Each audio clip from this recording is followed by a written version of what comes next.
Hello friends, સ્વાદવાળી રસોઈમાં આપનું સ્વાગત છે। આજે આપણે બનાવીશું કઢી પકોડા। જો તમે મારી ચેનલ પર નવા હોય તો મારી ચેનલને સબસ્ક્રાઈબ કરજો।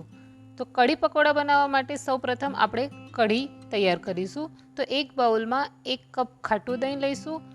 દહીંની જગ્યાએ તમે 3 કપ ખાટી છાશનો પણ ઉપયોગ કરી શકો છો। ચપટી હળદર ઉમેરીશું, ચપટી હિંગ ઉમેરીશું, 2 ચમચી ચણાનો લોટ ઉમેરીશું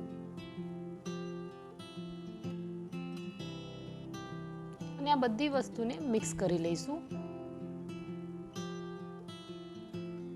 તમે જોઈ શકો છો કે ચણાનો લોટ મિક્સ થઈ ગયો છે।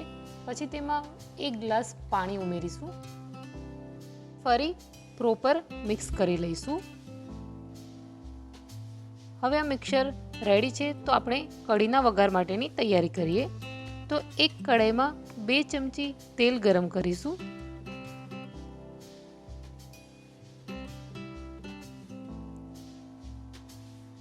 તેલ ગરમ થાય એટલે 1/4 ચમચી મેથીના દાણા ઉમેરીશું, અડધી ચમચી આખું જીરું ઉમેરીશું, અડધી ચમચી રાઈ ઉમેરીશું,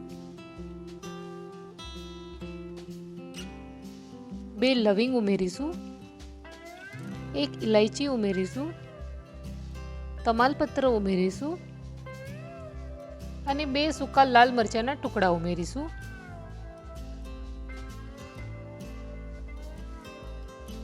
અને ચપટી હિંગ ઉમેરીશું।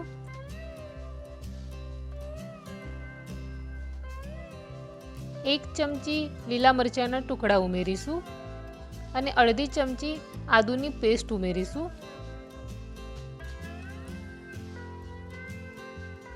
અને થોડા મીઠા લીમડાના પાન ઉમેરીશું અને આ બધી વસ્તુને મિક્સ કરી લઈશું। પછી કઢી આપણી ફાટે નહીં એના માટે આપણે 2 ઘૂંટડા જેટલું પાણી ઉમેરીશું, જેનાથી આપણી કઢી ફાટશે નહીં। પાણી ઉકળી જાય પછી આપણે બનાવેલું દહીં અને ચણાના લોટનું પેસ્ટ ઉમેરીશું અને ગેસની ફ્લેમને હાઈ કરીને કઢીને કોન્સ્ટન્ટ હલાવતા રહીશું જ્યાં સુધી એક ઉભરો ના આવે ત્યાં સુધી। તો તમે જોઈ શકો છો કે એક ઉભરો આવી ગયો છે। હવે ગેસની ફ્લેમને સ્લો કરી દઈશું અને કઢીને 20 થી 25 મિનિટ માટે ધીમા ગેસ પર ઉકળવા દઈશું। ત્યાં સુધી આપણે પકોડાની તૈયારી કરીએ। તો એક બાઉલમાં 4 ચમચી ચણાનો લોટ લઈશું,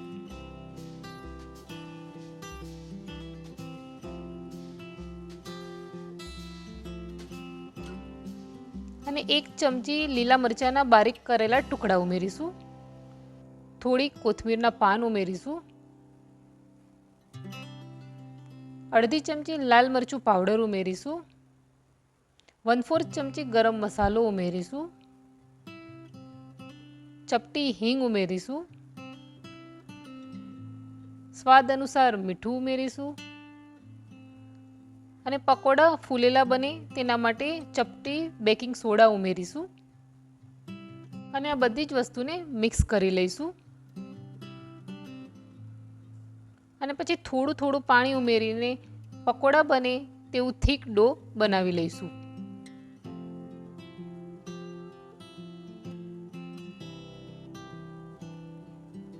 તો તમે જોઈ શકો છો કે આપણું થીક ડો રેડી છે। તો હવે તેલને કડાઈમાં ગરમ કરીશું। તેલ ગરમ થાય એટલે આપણે બનાવેલા ડોના આ રીતે નાના નાના પકોડા બનાવી લઈશું।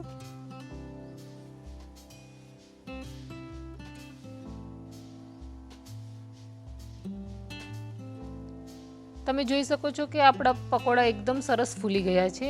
પકોડાને આપણે મીડિયમ આંચ પર તળવાના છે। તો તમે જોઈ શકો છો કે આપણા પકોડા ગોલ્ડન બ્રાઉન થયા છે। તો હવે આપણે તેને એક પ્લેટમાં નીકાળી લઈશું। આ જ રીતે બાકીના પકોડા પણ બનાવી લઈશું।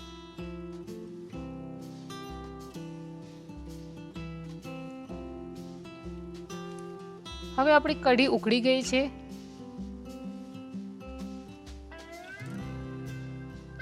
તો હવે લાસ્ટમાં તેમાં સ્વાદ અનુસાર મીઠું ઉમેરીશું અને થોડી બારીક સમારેલી કોથમીરના પાન ઉમેરીશું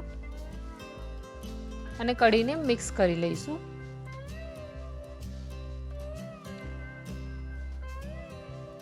હવે આપણે બનાવેલા પકોડાને કઢીમાં ઉમેરી દઈશું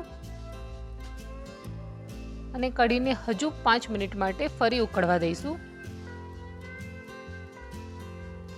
ત્યાં સુધી આપણે વઘાર માટેની તૈયારી કરીએ. તો વઘાર પેનમાં તેલ ગરમ કરીશું. તેલ ગરમ થાય એટલે અડધી ચમચી આખું જીરું ઉમેરીશું, ચપટી હિંગ ઉમેરીશું, 2 સૂકા લાલ મરચાંના ટુકડા ઉમેરીશું અને અડધી ચમચી લાલ મરચું પાવડર ઉમેરીશું.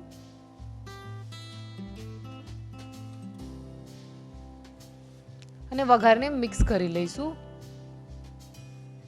હવે આ વઘારને આપણે આપણી કઢીમાં ઉમેરી દઈશું.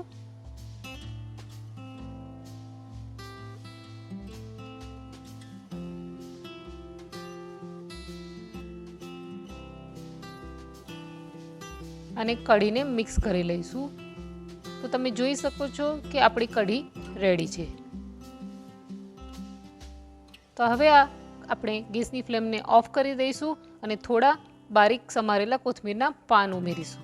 તો તૈયાર છે ગરમા ગરમ કઢી પકોડા, જેને આપણે રાઈસ સાથે સર્વ કરીશું. તો તમે મારી આ રેસીપીને જરૂર ટ્રાય કરજો અને મને કમેન્ટમાં જણાવજો કે તમને મારી આ રેસીપી કેવી લાગી. મારી ચેનલને સબસ્ક્રાઈબ કરજો અને વિડીયોને લાઈક કરજો. Thank you.